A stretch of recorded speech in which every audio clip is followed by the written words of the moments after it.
The house on Birchwood Lane looked like any other: white siding, trimmed hedges, and a mailbox polished to perfection.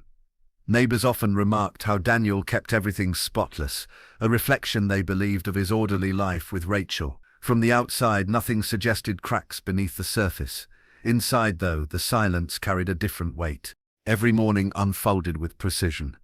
Daniel brewed his coffee at 6 sharp, reading the newspaper without lifting his eyes as Rachel moved quietly through the kitchen. She placed 2 slices of toast on the counter, buttered lightly, the way he liked. He never thanked her. He simply expected it. She rarely protested, though the hesitation in her movements betrayed thoughts she didn't voice. Rachel's smile, once easy, had become something practiced. When she laughed, it sounded like a memory more than a present feeling. Daniel noticed, but rather than ask, he tightened his grip in subtle ways. Where she went, whom she saw, how late she stayed at the store, he phrased it as care, though Rachel felt it as control. "You're late," he said one evening when she came home from visiting her sister. "It was just 20 minutes, Rachel replied, setting her bag down with a soft thud. 20 minutes is enough for me to worry." His gaze lingered, sharp beneath the surface calm. Rachel bit her lip, choosing silence over argument. The air thickened, heavy with what went unsaid. At night, the house creaked like it carried their tension in its walls. Rachel lay awake, staring at the ceiling, listening to Daniel's steady breathing beside her. She wondered how long she could keep pretending everything was fine. Her phone, hidden under the pillow, glowed with unread messages from a friend, urging her to talk, to share what was really happening. Rachel wanted to reply, but fear rooted her fingers still. The house seemed to notice. Blinds stayed drawn even on bright afternoons, locking away the world. The kitchen clock ticked too loudly in the silence, as if measuring time until something would break. Daniel, moving through the rooms, carried himself with a calm so exact it felt brittle, as though any sudden shift might shatter it. Rachel sometimes paused in the hallway, staring at the family photographs. Smiling faces from years past stared back, framed in golden light. To visitors, they looked perfect. To her, they felt like ghosts of people who no longer existed. She touched one frame gently, then pulled her hand back quickly when she heard Daniel's footsteps approaching. "You're quiet tonight," he said, stepping closer. "Just tired," Rachel murmured. "You should rest. Tomorrow will be better." His words sounded caring, yet Rachel heard something unspoken beneath them, an expectation, not comfort. She nodded, though the unease in her chest only deepened. Outside, the streetlights hummed faintly. Inside, the house grew still, wrapping their silence tight. What seemed like peace was only a mask, stretched thin over something darker. And as Rachel closed her eyes, the walls themselves seemed to hold their breath, aware of secrets waiting to surface. Morning sunlight spilled through the blinds, but Rachel barely felt its warmth. She sat at the kitchen table, a mug untouched before her, while Daniel adjusted his tie with mechanical precision. The silence pressed between them, broken only by the scrape of his chair. "Don't forget we're having dinner with the Collinses this weekend," he said. Rachel forced a smile. Of course. She hadn't agreed, but Daniel's tone left no space for refusal. He leaned down, kissed her cheek briefly, and walked out with the same brisk steps he used every day. The door closed, leaving Rachel in a house that suddenly felt cavernous. When the clock struck 9, she dialed Anna. Her voice wavered when her friend answered. "Rach, you sound shaky." "I'm fine," Rachel lied, twisting the hem of her sweater. "Just tired." Anna's pause stretched. "You don't sound fine. He's still watching everything you do, isn't he?" Rachel hesitated. "He worries, that's all. He doesn't mean..." "Worry doesn't make you afraid to breathe," Anna cut in softly. "Please, talk to me. Tell me what's happening." Rachel's eyes stung. She wanted to spill everything. The late-night questions, the unyielding control, the way her laughter had withered, but fear pressed her throat shut. "I'll be okay," she whispered instead. She hung up before Anna could say more. The day dragged. Rachel busied herself with chores, scrubbing surfaces that were already spotless. Every corner of the house reminded her of Daniel's rules. No shoes on the carpet, towels folded precisely, windows locked at all times.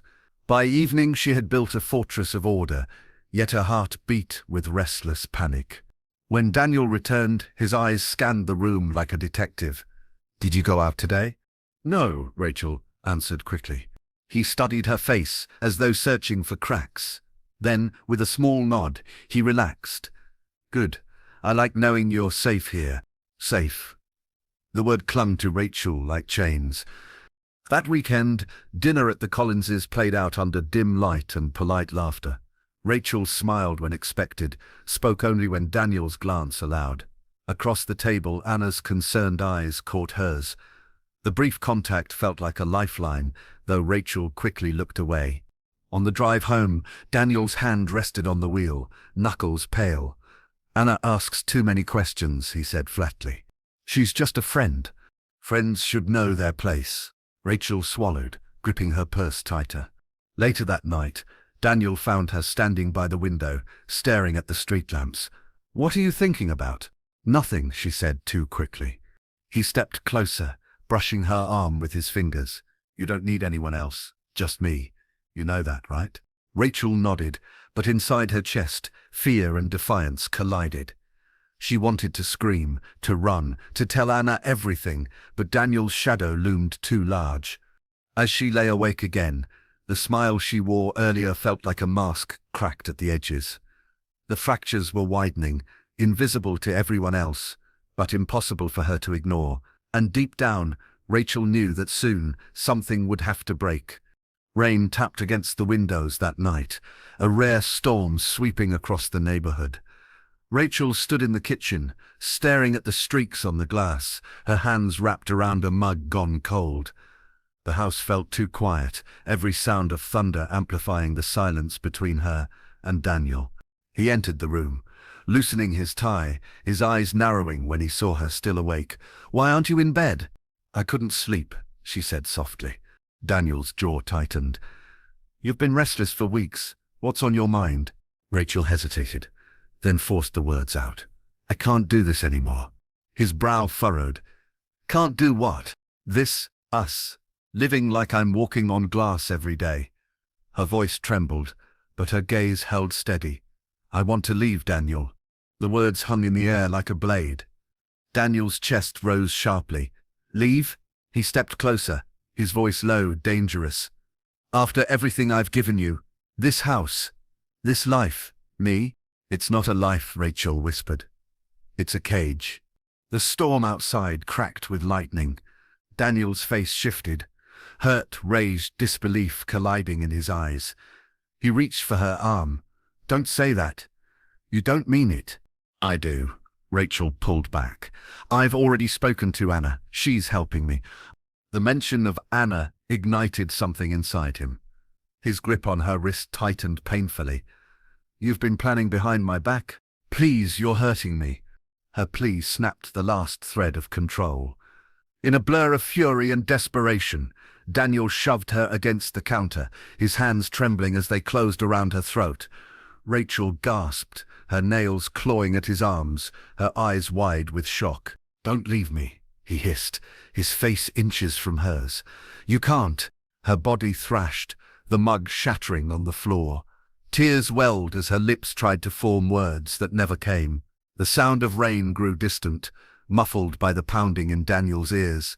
His grip tightened, fueled not by reason but by the terror of losing her. Moments stretched like eternity, until suddenly Rachel went limp. Her arms fell slack, her eyes glassy, her chest still. Silence. Daniel staggered back, hands trembling, breath ragged.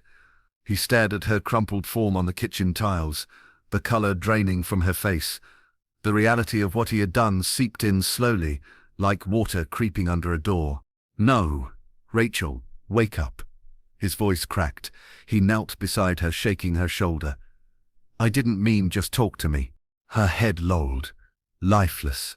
The storm raged outside, but inside time stopped.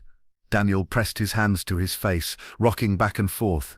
He whispered her name again and again, as though repetition could undo the irreversible. Hours passed unnoticed. The clock ticked past midnight. Then one, then two. Daniel sat slumped against the cabinet, Rachel's body beside him. At first he told himself he would call someone, Anna, the police, anyone. But each time his hand reached for the phone, fear surged. What would they see? A husband who loved too much, or a murderer who couldn't let go? By dawn, his decision was made, though not aloud. He carried her gently to the bedroom, laying her on the bed as if she were only sleeping. He smoothed her hair, kissed her forehead, whispered, "It's still us, Rachel, just us." The house, heavy with secrets, absorbed the silence, and in that silence, Daniel crossed into a place from which there was no return. The morning after was bright and deceptively calm. Birds chirped outside, children rode bicycles down the street, and the world carried on as though nothing had happened. Inside the house, curtains stayed closed. Daniel lingered in the bedroom doorway, staring at Rachel lying on the bed. Her skin was pale, her lips slightly parted. She looked almost peaceful, as if sleep had only taken her too deeply. He whispered, "You're still here with me." Days blurred. Daniel rose for work, dressed in pressed shirts, and left the bedroom door shut. When he returned, he brought takeout for two, setting one plate beside Rachel before eating his own. He spoke to her between bites, recounting details of his day, his voice steady, as though conversation flowed both ways. "You wouldn't believe the meeting today," he said one evening, gesturing with his fork. "They think they can cut corners and still deliver. You'd have rolled your eyes." The silence didn't unsettle him, not yet. He filled it with his own words, his own imagined replies. As time passed, the body began to change. A faint odor crept into the air, masked at first by candles and open windows. Daniel convinced himself it was temporary. He sprayed air fresheners, laundered sheets daily, and refused to see the truth. Neighbors began to notice.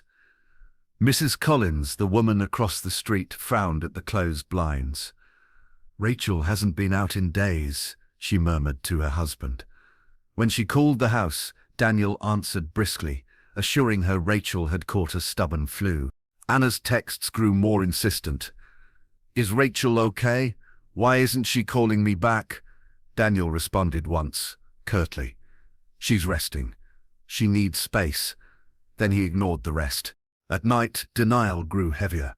He lay beside her, whispering promises. "It's just us. You don't have to leave anymore. I'll keep you safe here." His hand traced her arm, cold beneath the blanket, yet he pretended not to notice. The smell worsened. Daniel moved her to the basement one afternoon, carrying her as carefully as if she were fragile glass. He placed her on an old couch, drew curtains tight, and locked the door. To him it wasn't concealment, it was protection, shielding her from judgmental eyes. Still, the house rebelled. The stench seeped through vents, clinging to carpets and walls. Flies gathered near corners. Daniel swatted them away, muttering under his breath, "You don't belong here. She belongs here, not you." At work, colleagues began whispering. His suits carried a faint, sour smell. He avoided close contact, insisting he was busy. When asked about Rachel, he forced a smile. "She's recovering. Flu's taken a toll." Alone, his mask cracked. He sat in the basement for hours, speaking to her as though she still breathed.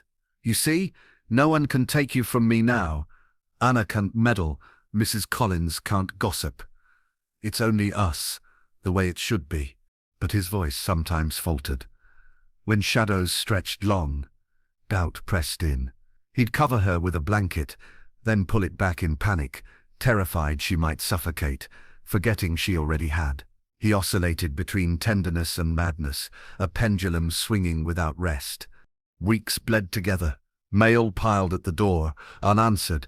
The lawn grew wild, neighbors muttering about the once perfect yard. Mrs. Collins smelled something rancid on the breeze one warm evening. Her suspicion deepened. Inside, Daniel sat at the kitchen table, staring at the clock, ticking past midnight. The house was heavy with decay, yet to him it was still home, shared, occupied, alive in a twisted way. He whispered to the silence, "We're fine, Rachel. Nothing's wrong." The walls, soaked with rot and secrets, seemed to disagree. The weeks wore on, and Daniel's control began to fray. At work, his once polished demeanor dulled. He arrived late, eyes bloodshot, shirt collars wrinkled. Colleagues exchanged uneasy glances, whispering when he wasn't listening. His phone buzzed constantly with Anna's unanswered calls, yet he refused to change his number. It was as though ignoring her could erase her questions. One afternoon, his manager pulled him aside.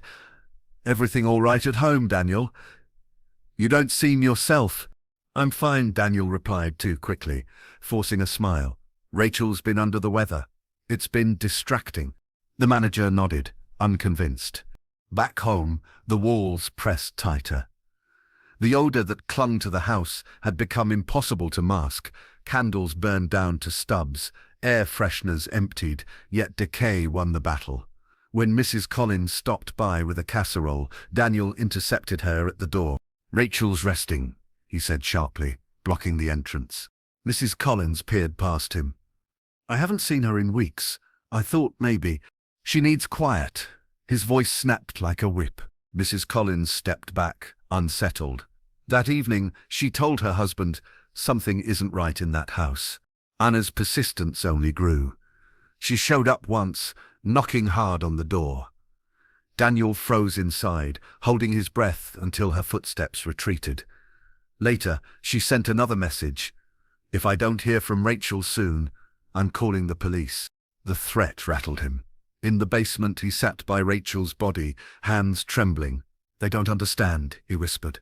"They want to take you away from me, but I won't let them." At dinner one night, his fork clattered onto the plate. He spoke aloud, though no one else was there. "They're watching, Rachel. The neighbors, Anna, even at work. They think they know us, but they don't. We're fine." The sound of his own voice filled the silence, too loud, too frantic. He pressed his hands to his face, fighting panic. The cracks widened. He forgot to mow the lawn. Bills went unpaid, and mail stacked up until the box overflowed. To the neighborhood, the once pristine house looked abandoned, haunted. Mrs. Collins called another neighbor, her voice low. "There's a smell coming from his vents. I swear I heard him talking to someone last night." But no one ever answers back. Inside, Daniel paced endlessly. His mind ricocheted between confidence and paranoia. One moment he told himself he had everything under control. The next he imagined police lights flashing outside, doors kicked open, questions he couldn't answer. When Anna sent her final text, "I can't stay silent anymore," his phone slipped from his hand. It landed on the floor with a crack, the screen glowing in the dark kitchen. Daniel stared at it, chest heaving. The mask he had worn so carefully was unraveling thread by thread. And beyond the locked doors, suspicion was sharpening into certainty.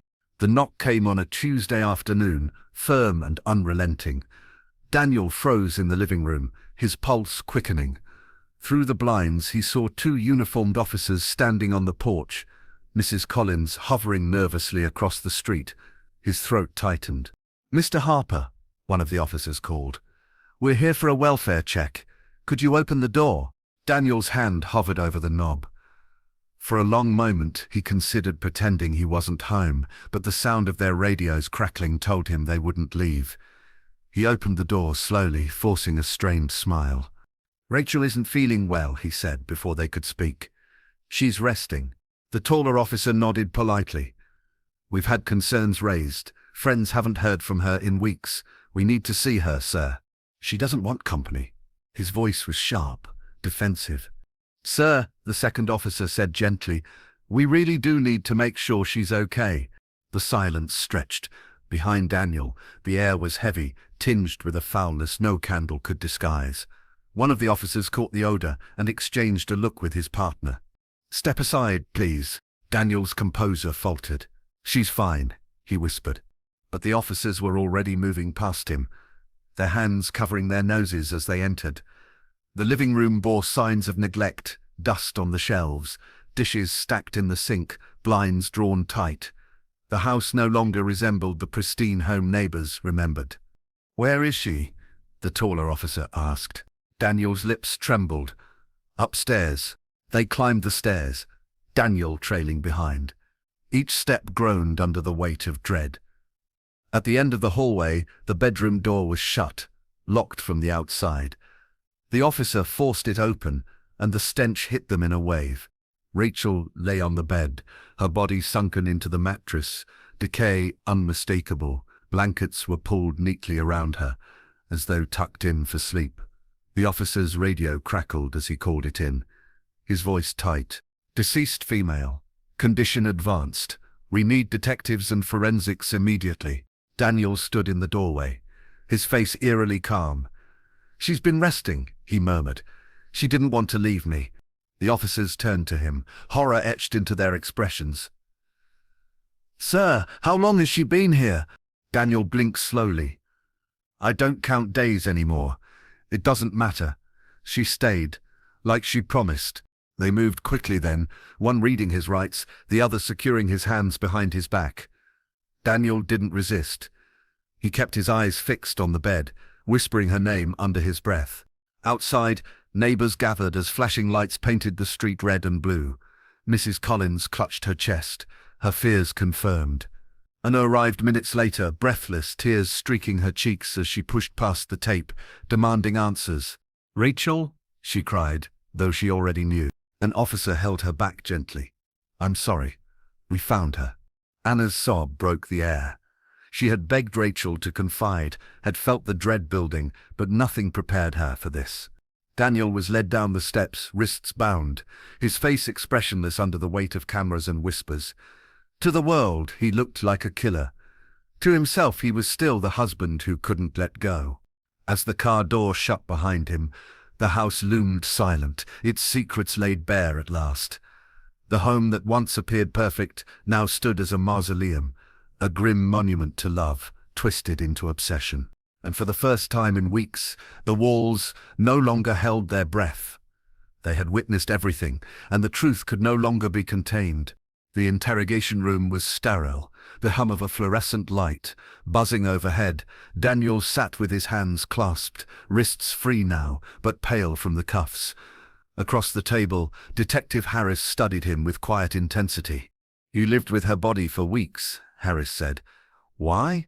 Daniel's gaze didn't falter. Because she was mine. She promised she'd stay. I couldn't let her go. That's not love, Harris pressed. That's possession. Daniel's lips curved into something faintly resembling a smile. Call it what you want. She didn't leave, did she? The detective leaned back, exhaling heavily. The words chilled the room, a glimpse into a mind warped by fear and control. Meanwhile, outside the station, Anna sat in her car, hands shaking around the steering wheel. She had given her statement, recounted the texts, the unanswered calls, the sense of dread she had carried for weeks. None of it eased the weight in her chest. She replayed Rachel's last hesitant words over the phone. I'll be okay, and realized now they were a plea she hadn't deciphered in time. The trial came months later, the courtroom filled with reporters and murmurs. The prosecution laid bare the evidence, the strangulation, the weeks of concealment, the neighbors' testimonies. Photos of Rachel's body projected on the screen drew gasps, each image a stab to Anna's heart. When called to testify, Anna's voice broke. She was scared. She told the jury. She wanted to leave him, but she thought he'd never let her. Across the room, Daniel sat in a suit, hair neatly combed, but his eyes were hollow. When given the chance to speak, he stood and said, I loved her too much. That's all. The words hung in the air like a confession and a denial all at once. The jury returned swiftly, guilty of murder. The sentence was life in prison without parole. For many, it was justice. For Anna, it was ash in her mouth. Justice didn't bring Rachel back. It didn't silence the memory of laughter that had dimmed too soon, or erase the warning signs ignored. It didn't cure the ache of wishing she had done more, said more, fought harder to save her friend. On the day of sentencing, Anna visited Rachel's grave. The headstone was simple, the grass freshly cut. She knelt, her fingers tracing the carved letters. I'm sorry, she whispered. I should have seen, I should have screamed louder. Tears blurred her vision, dripping onto the soil. Around her, the cemetery was still, save for the rustle of leaves. The world would move on. Headlines fading, whispers dying out. But Anna knew the story wasn't just about a crime. It was about silence, about how love twisted into control, about how fear kept truths locked behind closed doors until it was too late. As she rose to leave, the weight of justice felt both heavy and hollow. Daniel had lost his freedom, but Rachel had lost her life.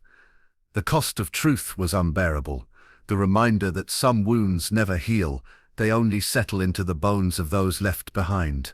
And the house on Birchwood Lane remained empty, a monument to secrets that walls could no longer keep.